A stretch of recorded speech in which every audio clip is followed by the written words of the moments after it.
Hi, everyone. Welcome. It is my pleasure tonight to welcome you to Sitar Arts Center's fourth salon hosted by the Leadership Council. I'm Jade Floyd, co-chair of the Leadership Council, and I'm joined tonight by my fellow hosts, Jeanette Radford, Nicole Siegel, Greg Albert, Wes Combs, Sara Gibson, and Erika Pont. As you all know, the arts help people cope in these dark times. And even during a pandemic that prevents many of us from experiencing art and culture alongside others in the same physical spaces, I have been personally inspired by the millions of people who have come together during this time and for the artists and the creatives who are sharing their talents with us from afar. We've seen nationwide graffiti artists, street artists, and muralists who've taken over public spaces. We've seen protesters using art forms to express beauty, support, solidarity, and dissent. Tonight, we're going to explore how the arts are uplifting and uniting us across the globe and how they're creating a much needed outlet for so many communities. Our salons at Sitar Arts Center offer possibilities that transform the lives of children and teens born into this world with unequal access to opportunity. The Sitar Leadership Council's dialogues place their experiences in the context of national conversations on race, on gender, on educational equality, on economic mobility, and on the future of our community's youth. So, before we begin, let's take a few moments and hear about Sitar's impact on Washington, D.C. Good evening. I'm Maureen Dwyer, the Executive Director of Sitar Arts Center. I really want to thank you, Jade, for your tremendous leadership, and my thanks to the entire Leadership Council for your vision and support of Sitar's mission and our young artists. We couldn't do what we do without you. I am really inspired and excited by tonight's discussion because Sitar was founded on a vision for true equity. We were founded in a response to the fact that in Washington, D.C., as in most of the nation, opportunities are not equal for every child. And we envision a city where every single person has the opportunity to explore their gifts, to develop them, and to grow up into a thriving, fulfilling adulthood. We do that by providing an abundance of arts opportunities all year long in music, dance, visual arts, digital arts, and theater. And never has it felt more important than in what we've been experiencing over the last year. Our students long to come together as a community once the pandemic shutdown set in, and we immediately pivoted to online learning so that they could express their feelings of isolation and fear, and then they can understand that they're not alone in it. It's been a wonderful and difficult journey, but I feel that art is as essential now as ever. And even more importantly, I think people are beginning to understand that. The young people at Sitar go through a repeated cycle at every stage of development from birth to young adulthood in which they connect with themselves through their art and with each other through a diverse community of art and socialization. Then they create once they are feel trusted and trusting in their environment, music, artwork, collaborative programs, individual work. And finally, they contribute. They give back to one another and to the community at large simply by sharing their gifts, as well as when they become older, really supporting the younger youth who are coming up behind them. Tonight's discussion could not come at a more perfect time. For those of us in DC, we've experienced a very traumatic and difficult week. We don't know what's to come in days ahead, but we do know that the arts are here for us to explore together in a community of hope and encouragement. And no one knows better what the arts mean to them than the young people who've actually come through Sitar for 20 some years. Tonight, we're going to give you a brief glimpse into the minds of our tremendous artists once they go on to be adults, to demonstrate Sitar's vision. And I'll share just a very brief quote from one of our young artists that you'll meet, BENZ.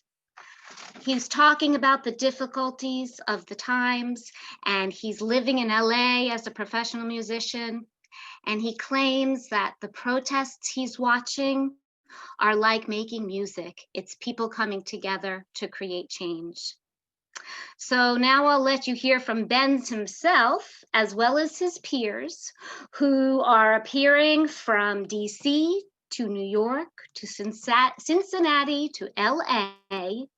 Please welcome the stories of AMAUTA, Angel, BENZ, Emily, Herbert, Leandra, Nikki, TYRA, and Yolanda. I was really honored to have Pat Sitar as like my first art teacher at Sitar Center. So that was really special. I performed in the Sitar Center's first production that summer, and it was really wonderful. I got to meet a whole bunch of new kids, and also it was just very hands-on. You know, I went to a predominantly white school, and I was, I think maybe there was 2 Latinos there and not many people of color. And I felt very, alienated. So when I would go to Sitar Center, it was just like I could talk in Spanish. I was just feeling that connection. And then, I had friends there, and it was the energy, and just I felt, like I had a place where I can be myself. From kind of performance and acting and singing and dancing, I was always sort of parallel to playwriting and storytelling. And that kind of ushered me into script writing. So now I am a TV writer. After I moved away from DC and after I finished high school, I went to the University of Cincinnati College Conservatory of Music. So I studied music ed there with a concentration in saxophone, but I am teaching primary music. I'm more or less doing directly what I fell in love with at Sitar. Upon the closure of Bohemian Caverns Jazz Club on U Street, I formed the Capitol Hill Jazz Foundation, whose mission is designed to support DC area musicians, venues, and education programs. Since I left Sitar, I went to the Maryland Institute College of Art. I majored in general fine arts, even though my senior thesis collection went on to DC Fashion Week, New York Fashion Week, Milan Fashion Week, PEREZ Fashion Week. Definitely thanks to Sitar, I definitely was able to figure out what I wanted to do after college. Thanks to Sitar, I want to say I have been able to not only be an artist, but a leader. If you're lucky enough to get a training in the arts, then you get the opportunity to think process-based, to be like, oh, actually, no, nothing's done.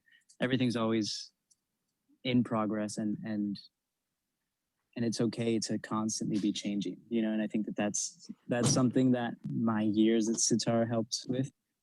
So art and community naturally brings people together. Working on a mural, like I tend to stumble upon different walks of life that just ask me questions. They want to know about projects, but at the same time, they're also giving me their story or even their experience within the community that I'm working at. Sitar is so beautiful in that they take everyone, regardless of your economic background. And it is a place where you can feel loved. And for me, I can truly say it was a second home. And I know that's more important than ever right now, to have a place where you can all feel welcome. So Representation is very important, especially in the classical music field, where I see the people I'm competing against in auditions, they're maybe 98% white. And I don't get to see many Peruvian cellists. I don't get to see many, Latinx cellists out there. And so I think that's one of the things that Sitar has to offer, that, it molds and it creates and inspires people like me. And at the end of the day, it will make representation happen. Art is the only place to run without leaving home. So I think it's an escape for all of us, whether it's visual, whether it's musical. We just get the opportunity to lose ourselves a little bit in order to find ourselves again. The arts require a level of humanity that the world needs right now. Well, I think the arts are really important in our world right now, because I think the act of creating is one way to just like continue to move forward and like keep imagining like better futures. I really do feel that the next generation of young artists are also going to be the next generation of young activists. They're going to be the next leaders. There's a very strong partnership between creativity and leadership, and we really need creative leaders. And I think that it's so important that young people are given the opportunity to be creative and also nourish their talents and their skills that they may not know of.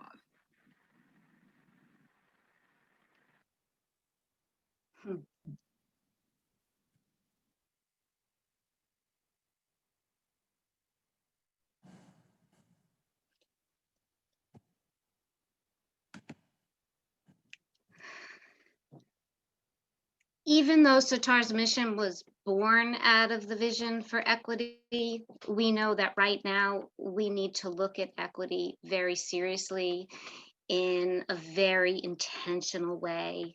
And I'm not surprised that the young artists you just listened to are way ahead of all of us on thinking through and equating art with the way forward.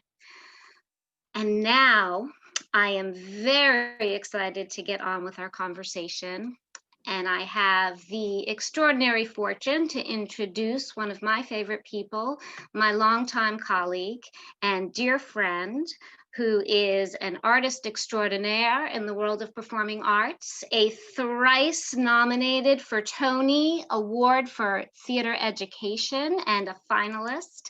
I can't wait till she gets it. I hope she invites me to attend. And she is the one and only, and tonight's moderator, our strategic and creative earned income director, Miss A. Lorraine Robinson. Oh, thank you so much, Maureen and Jade. And I just want to say welcome to all of you. I am so excited that we are here tonight talking about arts, hope, and justice, and just hearing those inspiring voices of those next leaders. It's absolutely what we need at this time. It's so clear, as Jade was saying, the arts are an essential element and expression of our collective humanity, and they have the ability to uplift and help people cope. And I think we're all seeing that even in these dark times, we have current political upheaval and throughout this pandemic that's preventing so many of us from being together, physically experiencing arts and culture alongside one another. Something that's even preventing us from being together simply in the same physical spaces. It is just a true pleasure to be here tonight to have this discussion. I also have been personally inspired by millions of people, including, the young people that we are thinking about and have seen out in our communities who've come together, as well as other adult artists during this time, and that they're advocating and uniting for social justice and change, and that these artists and creatives alike are sharing their talents and amplifying their voices for all of us to hear. And I think Jade was mentioning, we've seen nationwide graffiti artists, street artists, muralists who've been in public spaces. There have been protesters that are using their art forms to uplift their voices and express solidarity and support. We've witnessed global sing-alongs and performances by musicians and DJs from their living rooms, giving viewers a once-in-a-lifetime experience for no cost at all. I'm just so thrilled that today that we are here and we're able to chat with 3 arts advocates and movement makers and discuss why the arts, art, design, music, theater, dance, and so much more, why these things are so important to our collective experience, especially during this pandemic and this time in our world as millions are speaking out against social injustices that occur daily in this country and across the globe. We are going to start the evening's conversation with Keyonna Jones. And Keyonna is born and raised in Washington, D.C., and she is one of the muralists who painted the Black Lives Matter mural on 16th Street early in June. She is also a visionary artist, entrepreneur with many ventures under her KMJ6 brand, including a podcast and blog, fashion styling and image consulting, thrifting, photography, handmade products infused with flowers and herbs, and digital and fashion design. She is a multi-talented artist. In her day job, she is also the founder and executive director of the Congress Heights Arts and Culture Center, which is a hub for innovation and creativity located in Southeast DC. After Keyonna, we will welcome Brandi Stewart. Brandi is program officer for the arts of the New York-based Doris Duke Charitable Foundation, which is among the top 50 largest grant-making foundations. Brandi is also a dancer who trained at School of American Ballet, Ailey School, and Dance Theater of Harlem before joining the Alpha Omega Theatrical Dance Company. Brandi also serves on the board of Dance New York City, as well as a literary nonprofit started by her great-great-grandfather to elevate stories of the African-American community. And then our third speaker is Soyica Colbert. And Soyica is the interim dean of Georgetown University's College of Arts and Sciences, and she is the Idle Family Professor of African American Theater and Performance Studies. And she was also recently appointed as Associate Director of Shakespeare Theater Company. She's written many books, and she is a frequent speaker on race and performance. And we are eagerly awaiting her forthcoming biography on the great playwright Lorraine Hansberry called Radical Vision. And this will be on the bookshelves coming this spring. So please let us begin. I'm just going to share our format for tonight. We'll spend about 10 minutes with each speaker. Then we'll dive into, at the conclusion, a Q&A with the audience. So at that time, if you happen to have a question or even along the way, you'll be able to type the question in the Q&A in the bottom right of your screen and who it is directed to, and then we will get to all of those at the end. The chat is on, and you may address panelists or attendees if you like, but please do put your questions in the Q&A. So Keyonna, welcome again, and please, let's start with you. Keyonna,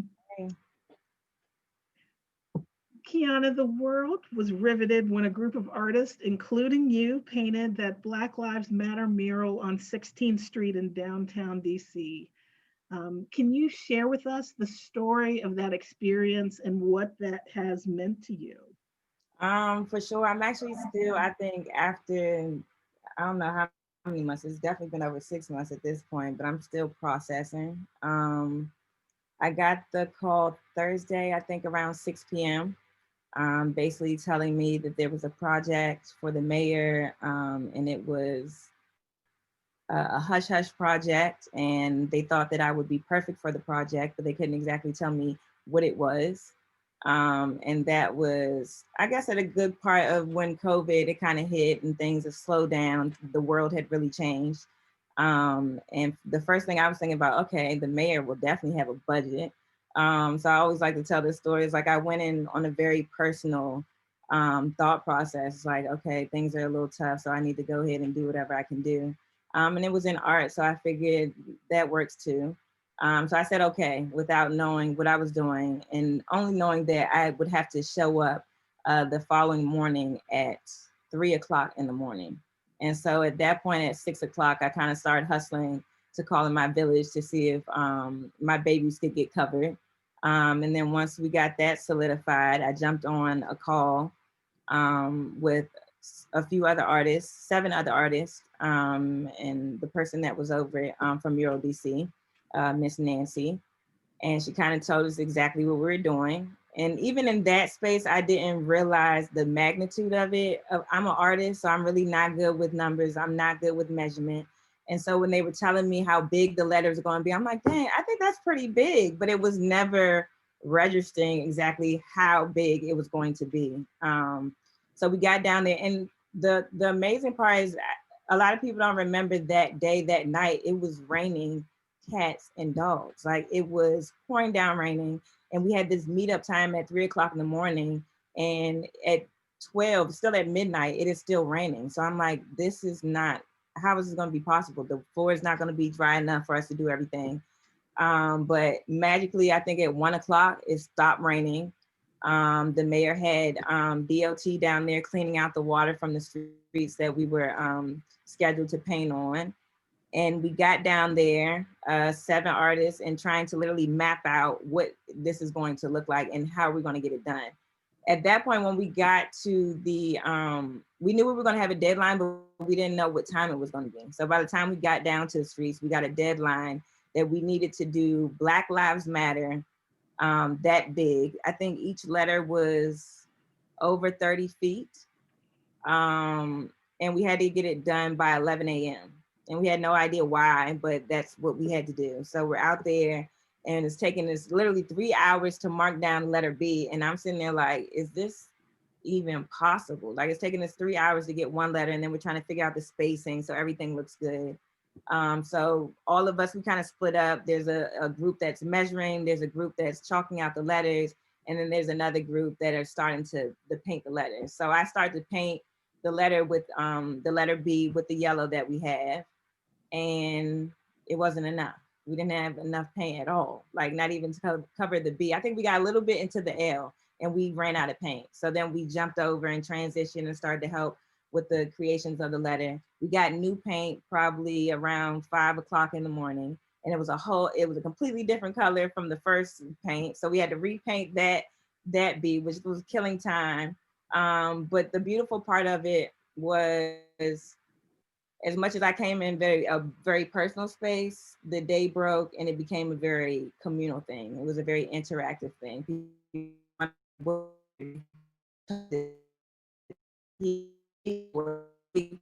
many questions, but we're paying, do you want to help us?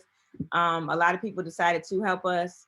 And it was just, I mean, I remember there's one guy, Toby, white guy in rollerblades, and he's literally on his rollerblades helping us paint the letters. We got done, I think, a little past 11, and at that point we realized that the mayor was coming down and she was renaming the whole strip, and we were like, what? So at that point, it's like you see NBC and ABC and NBC and all the C's, all the BCs coming out for their, getting the story. And I'm an ex-journalist. I guess you never become an ex-journalist, but I used to be a journalist in my day. And so that was just another, just a different perspective to be on the other side of the camera. And then once we realized that there was a whole press conference and what she was doing, it really took off. I mean, before I could get home, people are emailing me and texting me and tweeting me that they seen me on the news, and I'm not even realizing I'm on the news. And I think the biggest part that was amazing is, less than 24 hours later, we're seeing it replicated over the world. And so to really talk about what it meant for me was beyond being, this, and we heard it so many times in the video about this space of representation. Like, I am the representation of something so grand at this point, because the other artists decided to stay anonymous. And there was a conversation about if we were going to stay anonymous, and I never really said anything. I just kept sitting there trying to really, again, process what I was about to do. But once I realized what the project was, I felt that there was no way that I could be anonymous. I thought that it was very important for people to recognize that something so big and something so grand really had Black hands in it, just like most of the things that we know. And then beyond that, I have a Black woman mayor. There was a lot of conversation about things being a performative move on her part. But my focus is never really on the politics. My focus is always in art and how we can create messages. I believe that art is a universal language, just like love, and it equates to love very closely. And so that's my job. And I really was honored that that I could be led by a Black woman mayor, that I could show representation as a Black gay woman out there on the streets painting. But then beyond that, when you start getting, I'm very a spiritual person. I'm into colors. I'm into things like that. So when you start to get into the definition of what yellow means, it's a color of empowerment. It's a color of optimism. It's a color of energizing. It is a color about us. It's a color about joy to the world. So I just think it was very appropriate, and it really created an important intersection with my art. My art is all about reflection versus projection, about seeing your reflection. And if you're happy with that, then great. If you're not happy with that, then really getting down and being accountable for self and making those changes so much that your reflection begins to challenge people that comes in front of you. And so I think this whole project was exactly that. Like I said, I came in on a very personal space for money and because things are going crazy and it's a great project. And then I see it become very communal. The other, you know, patrons and citizens of the city are helping me complete this. And then it becomes global and we're seeing it all across the world. And that's what I really believe healing does. That's the phases of healing. You start with yourself, you challenge the outside, and it does this ripple effect. And so, yeah, it was perfect. It was a very pivotal point in my life as an artist, and just like understanding my purpose as an artist. Oh, that's amazing, Keyonna. And you know, speaking about how the arts, you know, promote healing, can you share with us about the Congress Heights Arts and Cultural Center, and a little bit about how that's brought you back to the arts and your purpose? And can you tell us a little bit more about the center and how the arts in that community has influenced you? Absolutely.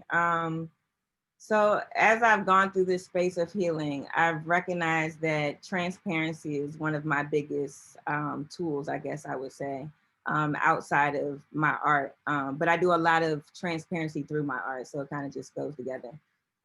So in this, there's going to be a lot of transparency. It's a very personal story. But I grew up as an artist. I was very creative. I remember clothes and people were like, what do you got on? And I'm just thinking I'm the flyest thing out here. When I wanted my first car, I was drawing the cars that I wanted. I'm just always designing things. Went through high school, went through college, took different classes, different electives, and got away from art. Life took me, and I met my first husband. And he is a full-time artist. We met each other in college, and I was just astounded by his art, really respected his art. I tell people all the time that I fell in love with his art before I did him.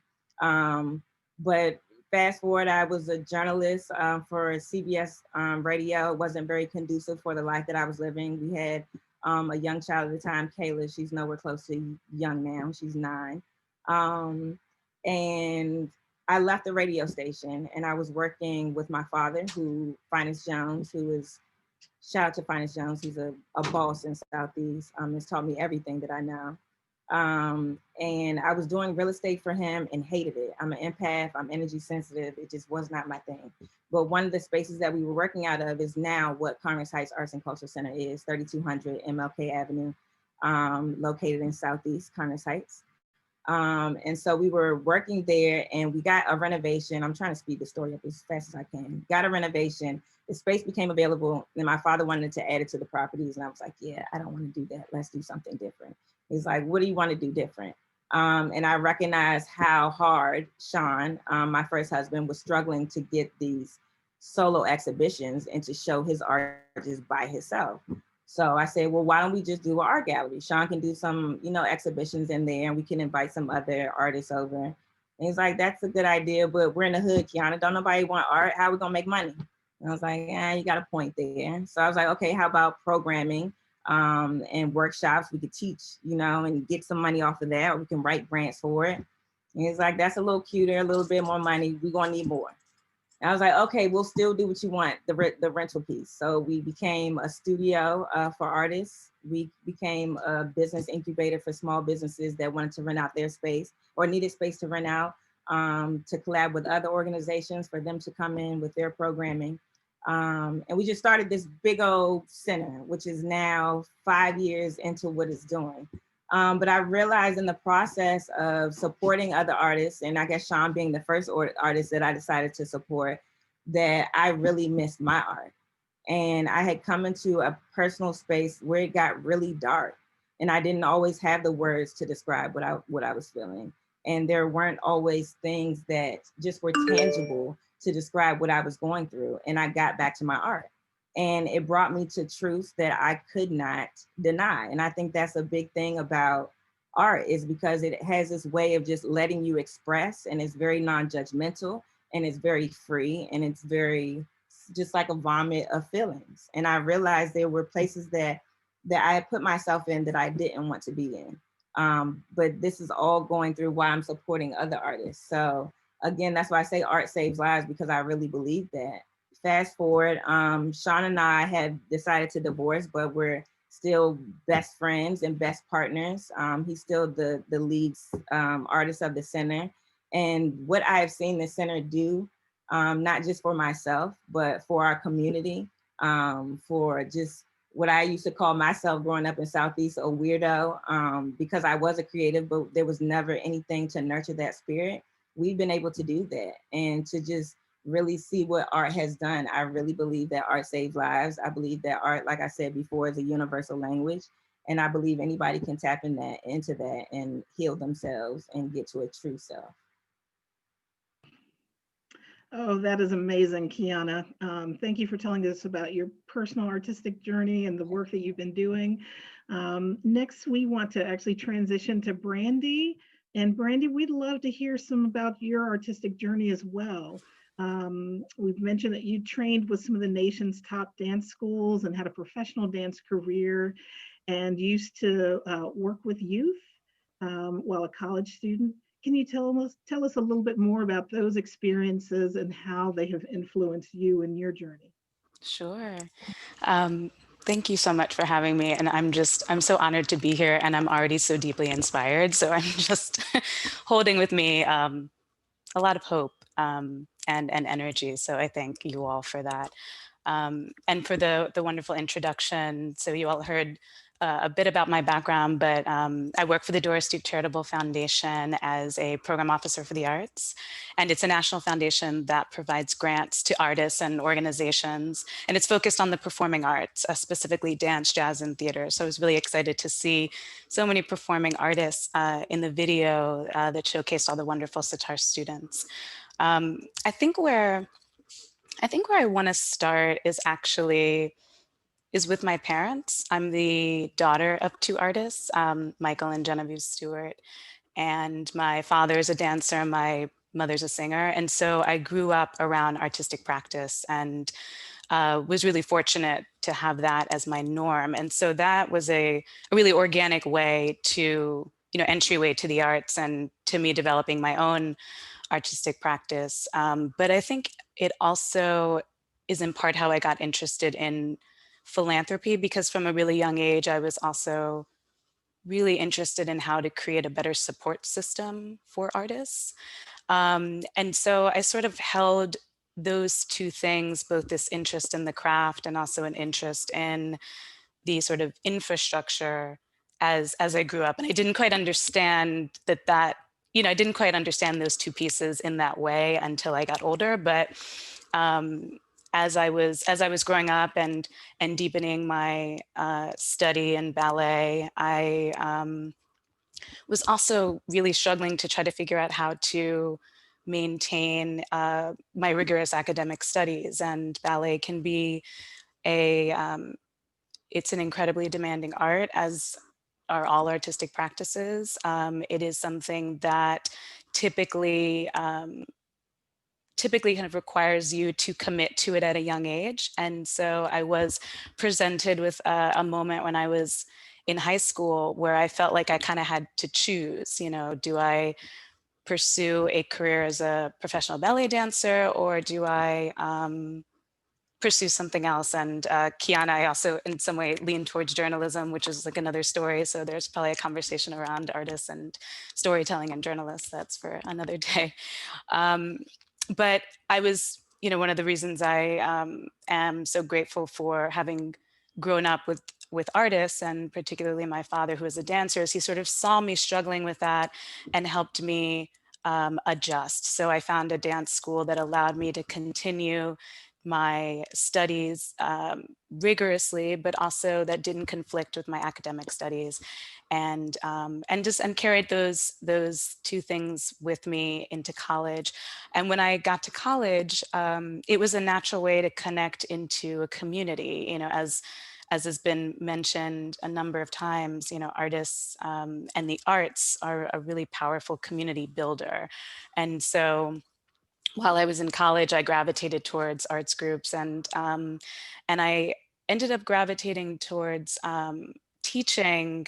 Initially, it was honestly for I was looking for work study that was related to something I was interested in, and there was an incredible arts institution just a couple blocks off campus called the Walltown Children's Center, and I went there, and they supported me to teach ballet.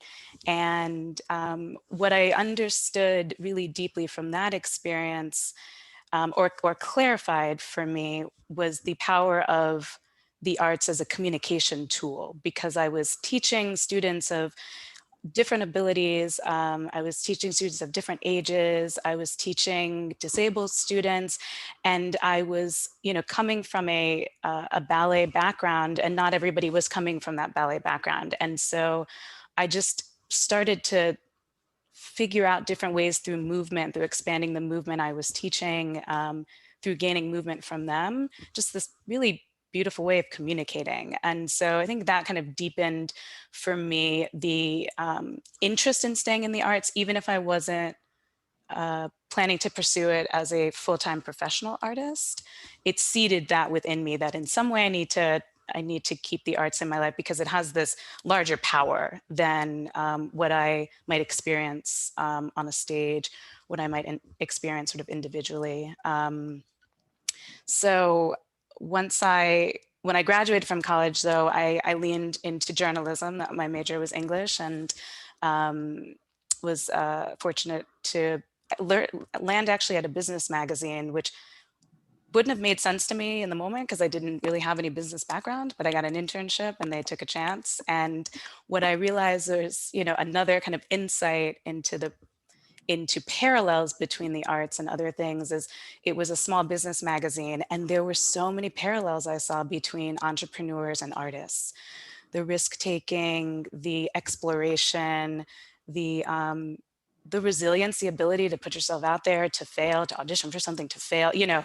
And so I found it, I found it so much more fascinating and enjoyable than I expected. And so, so I worked as a journalist for a couple of years, and unfortunately, because of the recession in 2008, it sort of it hit the media industry pretty hard. And I was presented with an opportunity to think, okay, what do you really want to do? You know, you've been out of college for a couple of years, you've had a chance to experience some things. What do you want to do? And I thought to myself, what do I do when I don't have anything, you know, when I don't have anything sort of planned? Like, what are my impulses? And my impulses were to take a dance class, were to go to a jazz club, were to be in a theater. And so I started to pay attention to that more strongly. I actually returned to dance because I had drifted from it while I was working in journalism. Kind of as Keyonna was saying earlier, you know, some jobs are not conducive to an artistic practice, and sometimes you know that, and sometimes you kind of learn trial by fire. And so I returned to dance and started dancing with Alpha Omega, and that was, you know, life-changing. And for me was the work that is in their repertory, and also the way that the company was run. It's focused on art and stories of the African diaspora. That was what I needed. It was telling the stories. The work was telling the stories that I understood and wanted to tell. So I was working with Alpha Omega, but I knew sort of that had an endpoint to it, because I was still feeling this pull of like this other side of me that's like really interested in in the infrastructure part of it and the back end, like being behind the scenes. I like to be on the stage at times, but sometimes I just like want to be in the wings. And so I just started talking to a lot of people that I started to get more access to because I was dancing. So I was around more artists and I was around more arts organizations, and ended up talking to somebody about philanthropy, which I didn't know anything about. And when I started to understand it as a part of the, a core part of the infrastructure of the arts in the US, I was like, oh, well, that's really interesting. And a job happened to open up at a foundation for an assistant, and I applied for it. And it was a foundation, the Nathan Cummings Foundation, that works. It's a social justice foundation. Its art program works explicitly at the intersection of art and social justice. And so working there gave me language for something that I had known about the arts my whole life because I grew up with it and I was like piecing together. But the thing that draws me to it is not only the artistic practice, but it's this power that it has to unify, to heal, to open. Artists see the world in beautiful, complex ways, and the process of creating art, it reveals gaps and reveals complexities and issues. And so artists help people see the world in different ways, and they also help them imagine new worlds. And so as we think about social justice, as we think about trying to create a world that is more equitable, that is more fair, that's more kind and more respectful, so unfortunately, sometimes we need folks to help us imagine, what does that look like? Can that actually happen? And artists are able to do that. And so I was really fortunate to land at a foundation that helped me understand that, and have worked since for other foundations that have supported similar work and similar types of artists. Oh, thank you so much, Brandi. Thank you for sharing that. And you really jumped right into, what would have been our next question, hearing some about the charitable foundations that you've worked with that have supported those artistic voices that are critical.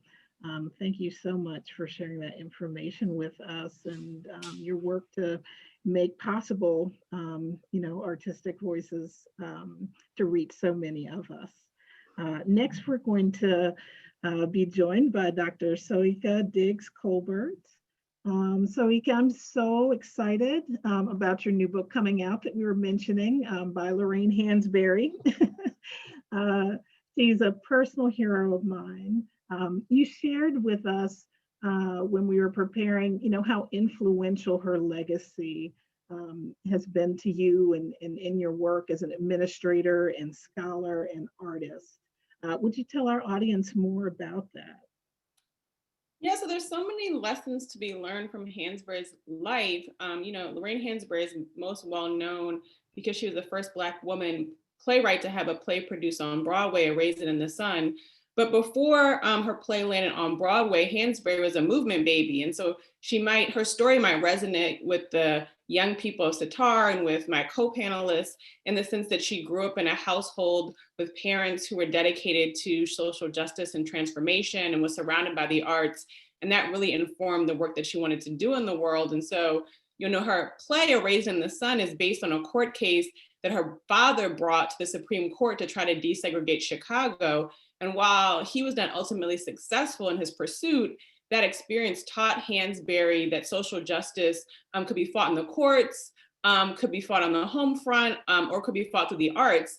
A lesser known part of that story is that while Hansberry's father was off in Washington, D.C. fighting for civic inclusion, her mom was at home with a gun protecting their home front from a mob of white vigilantes who were trying to get them to move out of the neighborhood that they were trying to desegregate. And so Hansberry saw as a child a lot of different methods for social justice, and she used those alongside of her art making. And so one of the stories that I tell at the beginning of the book is Hansberry making a speech during the Cuban Missile Crisis. And I tell that story because it helps me to understand how we might navigate crises from an artist perspective. And so At that time period, Hansberry, you know, the Cuban Missile Crisis threatened to destroy a huge swath of the United States and produce untold environmental damage with rockets, you know, pointed towards the United States from Cuba. And at the time, Hansberry responded to that crisis by telling the United States that if it was able to get its house in order, perhaps it wouldn't have so much antagonism from some of its neighbors to the south. And so she pointed the United States to think about the ongoing fights for civic inclusion and the activists who are currently in jail, the Scenk activists, the Student Nonviolent Coordinating Committee activists in jail currently in Birmingham. And so I raised that because Hansberry was constantly drawing attention to young people in the streets who are doing transformative work and who are the infrastructural workers who are making the movement. And so the final piece that I'll say that I've learned from her work is that Hansberry also was highly influenced by Black feminism and the understanding that transformative work happens over time and is a practice, as Brandi said, that artistic practice transforms to political practice as well.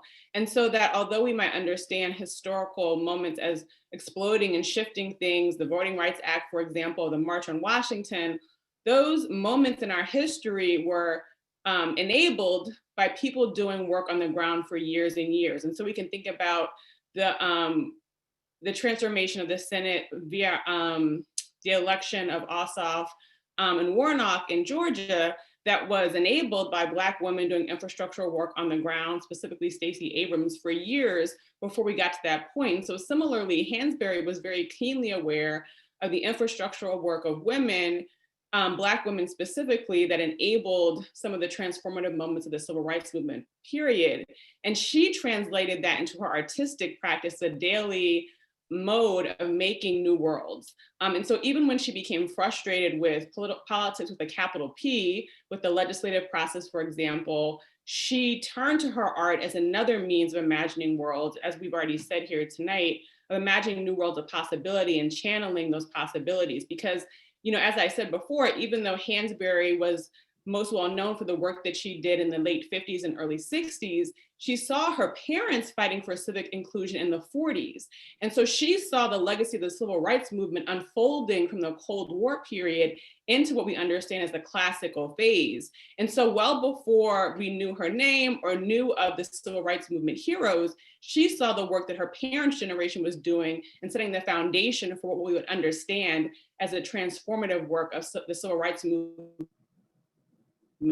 from Brown v. Board of Education in 1954 to the Voting Rights Act in 1965.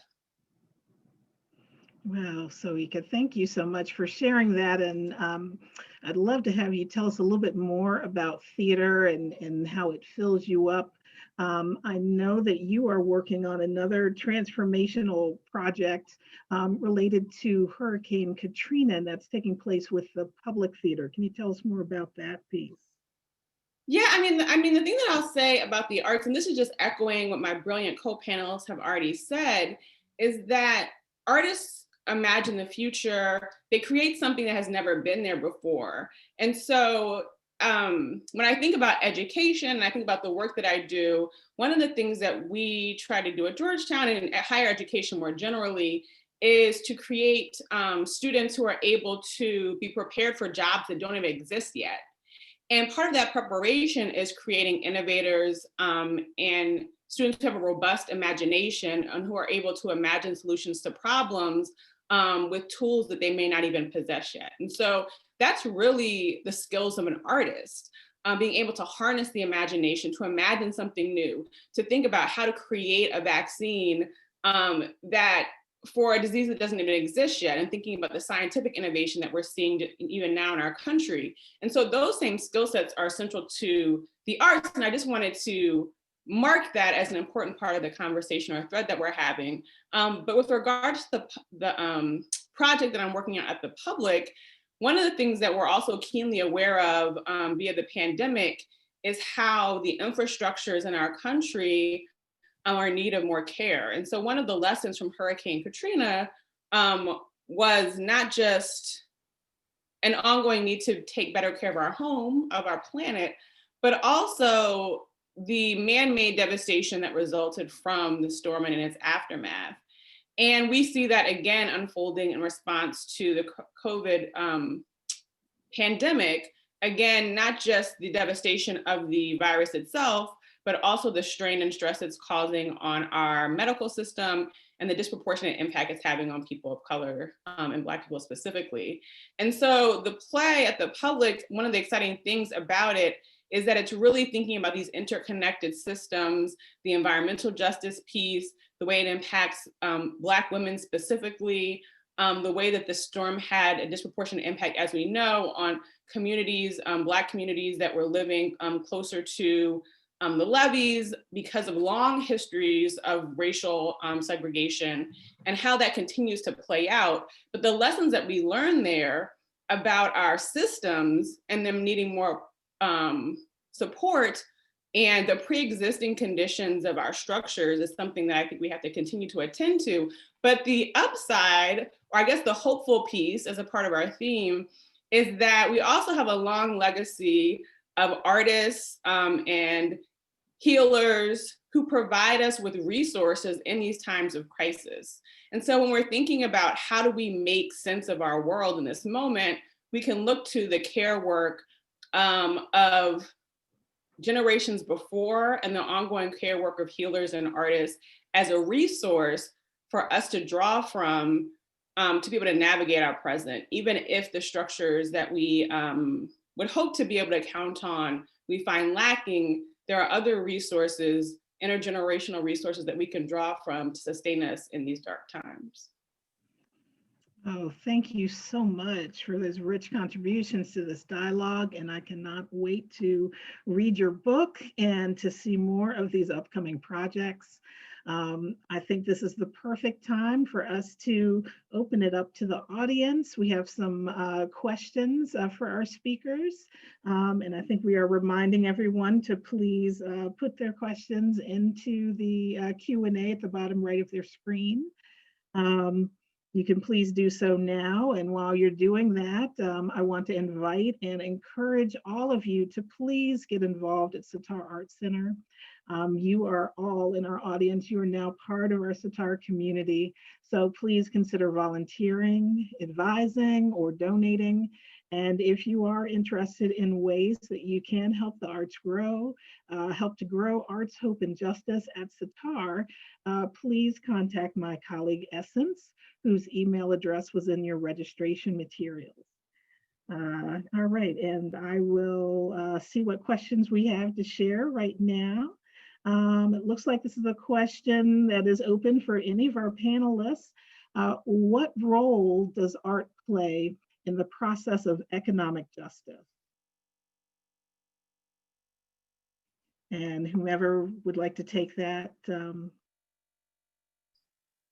Well, I mean, one of the things that I've been thinking a lot about is how we can think of communal aid and mutual aid as a source of sustenance in dark times. And certainly, you know, during the Great Depression, there were resources that were helped to sustain artists via the federal government. It was one of the only times in our history as a country where artists were supported in a more uniform way by federal funding. Although now we have, you know, the National Endowment for the Arts, there was a more uniform support of artists during that period. And I guess I say that to say that when we think about robust possibilities for the arts, they coincide with thinking about different economic systems that bring resources more generally and sustainable for our systems more broadly. And so those two things, those lessons, we can look at history as going hand in hand. Thank you. Keyonna? Yeah, for sure. I was going to say for me, a lot of my stuff I feel like is very hyper local. And so again, this space of coming internal and stepping into communal and then stepping into global, you make smaller changes to get to the bigger change that you want to see. And for me, I think, especially through Congress Heights Arts and Culture Center, through the center, we've been able to, especially through different grants and different spaces where we can, where we get funding or where we don't get funding for whatever reasons, we have been able to show what things that we have in Southeast and what special pieces are worth value that most people wouldn't have seen a value, but they come because of the art. But once they come, they see all the other things that we have to offer. So I feel like art is almost one of those sneaky pieces. I mean, one of the new things that we're doing to engage with our community in Southeast is because go-go is a big thing here. We tie go-go to every and anything that we want people to pay attention to. So it could be the census, it could be put guns down, it could be, you know, a free day for food where families can come out. We tie go-go to that. So I think that when we start really looking at art as a tool to, again, thinking of art as its universal language in a way, as a tool to connect to different people in different ways, like Brandi said, creating this different perspective, that is the way that art can come in, just a little sneaky tool to bring them in and see what else is important. And Brandi. I'll just quickly add that, you know, what that question made me think about is a point we talked about earlier, and we even heard in the video, which is that artists are creative leaders. And so, you know, the term gig economy, I mean, that came from artists. So they have been kind of forced to, because of lack of sufficient infrastructure to support artists to thrive in this country, they have had to figure out alternative systems. And so there are artists who are leading innovation in alternative economies that are and alternative economic models to complement gaps that our current system is leaving for them. There's an organization called the Center for Cultural Innovation that has a new project called Ambitious that was started to provide grants to artists, cultural producers, cultural organizers who are thinking like this. So I think we're seeing that creative thinking from artists show up in that way. And then, you know, just generally when I think about whether it's economic justice or just, you know, movements in general, artists are so powerful in terms of narrative change. So when we're trying to help people understand that a system should show up differently, can show up differently, some of that is showing it and some of that is storytelling. And so artists can play a really powerful role in that, you know, complementing movement building in that way, helping to shift the narrative around issues. Thank you. And since we were talking about, you know, the power of artists, how would you all advise and prepare the next generation of artists? What do they need? But what I tell everyone is be true to self. That is the biggest thing I think that is important to start with. I had two children of myself. My daughter is 9 and my son is 4. And I try to support them in whatever comes innately to them, whatever it seems authentic to them, and not try to push them too much on the things that I would want to see from them, but rather, you know, see that what they want. Because I really believe that there's this space of when we create, it's like thinking about when you build a house, right? And you want your foundation to be strong. Self is the foundation. So when we get ourselves, when we are true to self and authentic and strong in self, as we start to build anywhere, whether it be building careers, building relationships, building friendships, that we are the sturdy part. So my biggest thing is be true to self. When it comes to art, that same thing is put yourself and put your best self into your art. Never change yourself or mold yourself based on what you're thinking that people want to see from you, or what you may be even hearing. People are very blatant sometimes about what they want to see from you. But if it's not true to you, do not compromise. I think there's a whole conversation about consideration versus compromise, but that's for a later date. But I think true to self is my biggest thing that I try to advocate.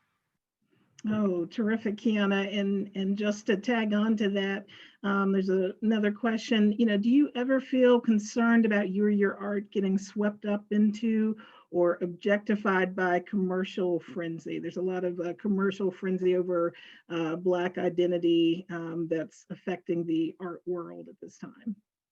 Absolutely. This is some of my art behind me. So there's, you know, there are one-line artists, and I'm a one-line, well, a lot of my art is based in just one lines. I'm a minimalist artist. I do other things, but like my go-to is minimal art. And so one line is a big thing. Faces are a big thing right now. But as you see in my art, there's that very Black nose, those Black features, those Black lips. But it is important, and I think I said this in the chat, you know, there's this frenzy not only over Black, but over art, and then to mix it up over Black art. And I think especially when you're stepping into a space of becoming a professional artist, there's definitely a line where you will figure out how to take advantage of that, where it just helps you do what you want to do. But there's also, of course, balance with everything. So I think it's really important for artists to really become professional and protect your art, protect your intellectual property, understanding what that means if you're going to step into these lines. But I also, again, I said before, I'm very like spiritual and very on spirit. I really believe what's for me won't miss me, and what's not for me won't catch me. So there's a lot of things that I don't put my energy into in terms of worrying about, but I do know how to be cautious and logical and take care of what needs to be taken care of. So I'll say that. I hope that answers the question. Thank you. And another question we have, did the Black Lives Matter project generate creative ideas about a new big idea for the city? So I guess how that has spurred, you know, additional, you know, artistic ideas in the city at this moment. I think it really, from what I can see, at least from my, you know, like creative community, is that it just really empowered people. And I think that was one of the things that I wanted to say about just why it was really important for me not to be anonymous. It's very important to have representation. When you see people like you are coming back, or people that have come from where you come and doing certain things, it makes you feel good. That was one of the biggest things about why I wanted to do the Art Center in Southeast, because people could see, okay, I'm born and raised from Southeast. When you did my bio, you said from DC, but I am specifically, and I love people to know this, I am specifically from Southeast, because it's very rare that you see people coming out of Southeast doing what I'm doing, or have done what I've done, or even feel the confidence to do that, because normally we do not have that support in Southeast. And we to come into Southeast to say, okay, you guys can do this. So for the past 5 years, I think what we've done has been really important to bring the value to Southeast, for people to understand that Southeast isn't just about the big chair, and Southeast isn't just about the beautiful views across the bridge, but we really have something to offer. We have history there that goes back into war times that people really don't know. And so I think not just, it was a big thing. It was just a reflection. Again, I say these things about reflection and projection, and that's how I want to, and what I've like, since I've gone through my healing journey, is decided that's how I want to live my life, is I want to be a true reflection of the things either that I want people to feel, or I want people to experience, or I want people to be confident of. And I think that's just what it did. It was just a reflection of all types of possibilities through the city, through Black people, through art, through everything. Thank you, Keyonna. And I want to give Brandi or Soyica a chance to chime in regarding the Black Lives Matter question. You know, how have you perhaps seen that project in the city or in cities, but how have you seen that perhaps generate other creative ideas, new big ideas for the city?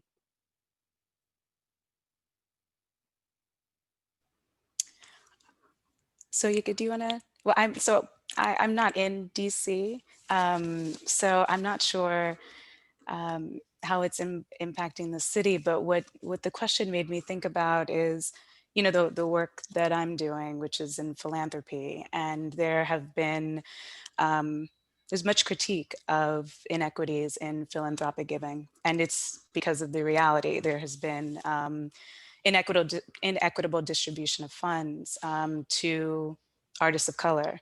And, you know, so this, when you think about the layers of this movement and how it's showing up in, I'm seeing it show up in philanthropy. I'm seeing people doing deeper learning. I'm seeing affinity groups start. I'm seeing people confront racism within their organizations and the structures and the operations. I'm seeing foundations start programs that are specifically intended to better capitalize organizations of color, recognizing that this, you know, the the sort of meager money that has been contributed has sort of created a continual cycle of struggle. You know, it's a structural thing. And so it's hard because there are people in the field who have been screaming this and trying to call attention to this and trying to get things to change. And but what is, you know, what I am deeply appreciating in this moment is people are listening differently. And I do think there's a groundswell, and I'm really hopeful. And I, you know, when I look at some of the colleagues around me, there's a lot of, in particular, and I'm thinking about this panel, there's a lot of really strong Black women in arts philanthropy right now. And so that makes me also really hopeful that the change that this movement is seeding in our field will be longstanding. So. Yeah, I think that I would agree with everything that Brandi said. I think the movement, the Black Lives Matter movement, and certainly the way it's manifested itself through art in Washington, D.C., has had ripple effects across other industries as well. The art scene right now is complicated, as you know, Sitar's situation is mirrored with other arts institutions in Washington, D.C. And so, for example, Shakespeare Theater is dark right now. It's pivoted to online programming as with other arts institutions.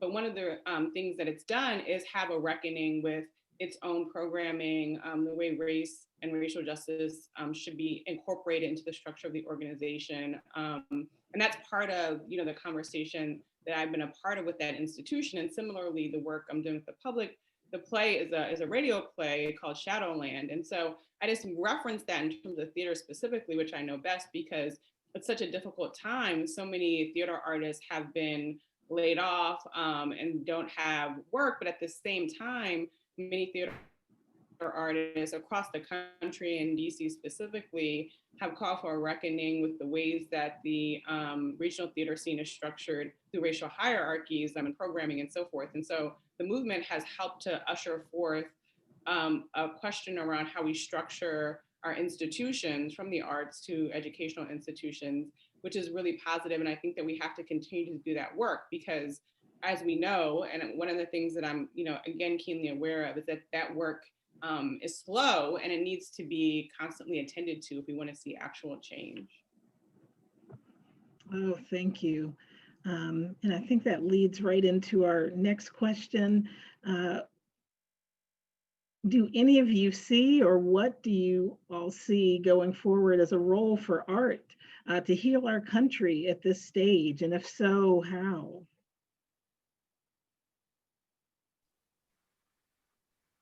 Well, I would say that, you know, so one of the things that's been, I've seen a couple of times on Twitter is to read Toni K. Bambara. But, you know, in the beginning of the Salt Eaters, she asked, do you want to be well? And she begins the novel with that question because she's really asking for a reckoning with the past and asking for the reader to consider the healing work that is necessary internally to move forward through a true reckoning with the past. And so when we think about, you know, the violent death of George Floyd as a turning point, his death certainly is one that we should mourn and that we should attend to as a society, but it's not singular. And so understanding and really contending with the long history of racialized violence as a fundamental part of American society is necessary for healing. And artists certainly are central to that reckoning. You can't see it, but I have on my Nina Simone t-shirt today so she can give me some of her energy. And of course, her and Hansberry were fast friends. And so, you know, I also have a big place in my heart for Simone. But one of the things that she, you know, as a civil rights movement artist, she drew our attention to is the long history and reckoning that we have to deal with. And so artists are a huge part of that work. They're the ones who give us the narratives, and they're the storytellers or the truth tellers, you know, things that we've already said tonight. But they can't do that work alone. And so society has to come meet them, right? The artists are ahead, they're in the future, and we have to catch up to the vision that they provide for us. this is something that I've talked about from the beginning because this is what my everything is surrounded about. And I actually call myself a healing teacher in the sense that I'm healing to teach and teaching to heal. Because I really went through a really dark time. I really did. And I really feel like I got a second chance at life. And once I went through this process and really started understanding that, like we've all said, that it really starts from inside. And I don't think that we recognize on a greater scale when we're asking for change, that's what we're asking for, is that we're asking for healing. And I think, especially in the Black community, it's just like a deeper conversation of what healing looks like. We have generations to heal. And there are some generations that refuse to do the work because there's work that's involved, right? And it doesn't feel good because there's a lot of uprooting and a lot of digging that you have to do. But again, to this whole foundation conversation is that you have to get back to the foundation of things to get to, you know, the bigger picture, to really get to what you're trying to do. And I think my conversation and my narrative and my push and my challenge will always be the same. It will take time. It will take forever because there's this thing of like, everybody has to take the individual time to do it, right? We have to be able to be prepared to do the things for ourselves that we're asking of other people. And a lot of the times we're not accountable for that. And so sometimes we have to look at ourselves and say, you are toxic and you need fixing, you know? And so to ask somebody else to look at the world and say, you are toxic and you need fixing and we can't do that for ourselves seems completely backwards. So I think that my thing is just everybody needs to really focus on self-healing, what that looks like, because that reflection will definitely come out.